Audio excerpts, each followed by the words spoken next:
Libuan ka mga netizen ang nabilib sa abilidad nining usa ka lalaki nga daw makabasa og hunahuna. Siya si Justin Pinon, usa ka mentalist nga nakabase sa kauluhan. Gumikan sa iyang makabilib nga abilidad. Nakadawat na siya og laing-laing mga pasidungog. Ug mas ila-ilahon ta usab siya luyo sa iyang pinalahi nga abilidad dinhilang sa GMA Regional TV Live.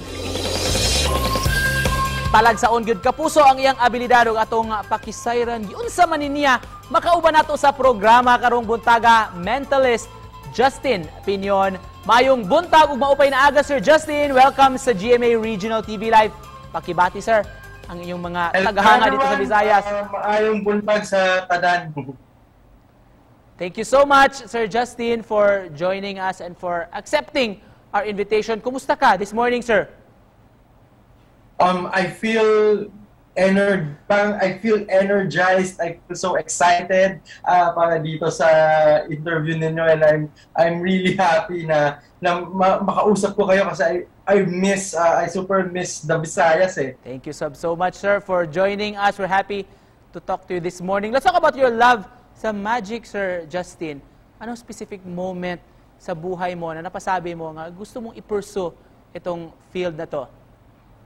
Well, a lot of years ago, siguro mga 15 or 16 years ago, I had an ex-girlfriend. Umpisa lahat sa pag-ibig. And after like a year or so of trying to move on, I just realized that what if I can read minds? Because if I can read minds, malalaman ko na makikipag-break ka pala sa akin. Can we try this morning, sir? Itong mind reading, mentalism.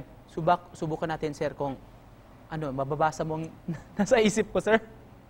I am going to resonate something with you, Sir Nico. Actually, this is something random. Okay, so I have here a piece of paper, and I'm going to write something down. Okay, but I'm not gonna show you kung anong sinusulat ko para may surprise dito pala sa baba isulat.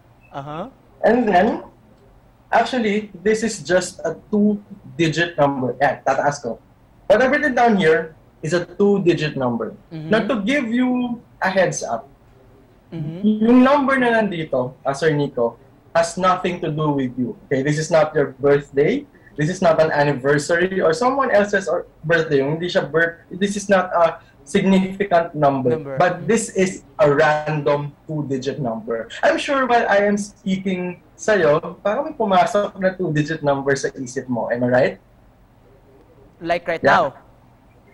Yes. Okay, good. Now, yes, for the first time loud and clear, para marinig ng audience natin, what is the number?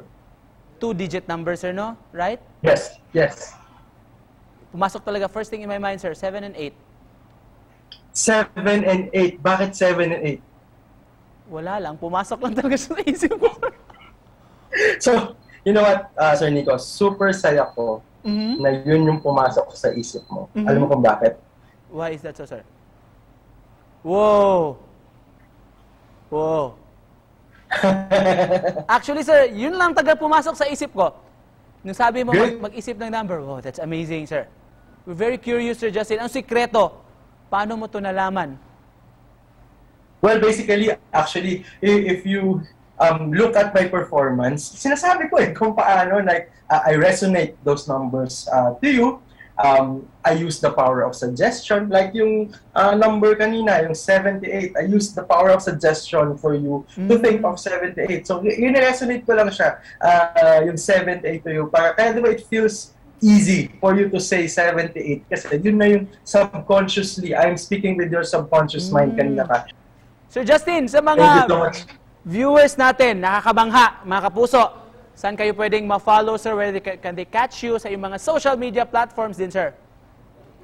Yes, please add me on my Facebook. Just look for Justin Pinon, the Mentalist or the Mind Reader. My website is justinpinon.com. Please also subscribe to my YouTube channel, Justin Pinon, the Mentalist. I also have Instagram and Twitter account. Just look for my name, Justin Pinon. And sana makita ko kayo sa mga social media ko. Thank you so much, sir. Lastly, just to cap this interview, mensahe mo, sir, na gusto mo ipaabot sa ating mga kapuso dito sa Central at Eastern Visayas. Hi, mga kapuso dyan sa Central and Eastern Visayas. Maraming salamat for watching. Thank you for having me, Sir Nico. One last thing, your mind is next. Whoa! Amazing! Sir Justin, thank you so much for joining us. Nakakabilib, nakakamangha. Thank you for sharing your skills, your abilities to us this morning. Ingat ka, Sir Justin! Thank you so much. Thank you.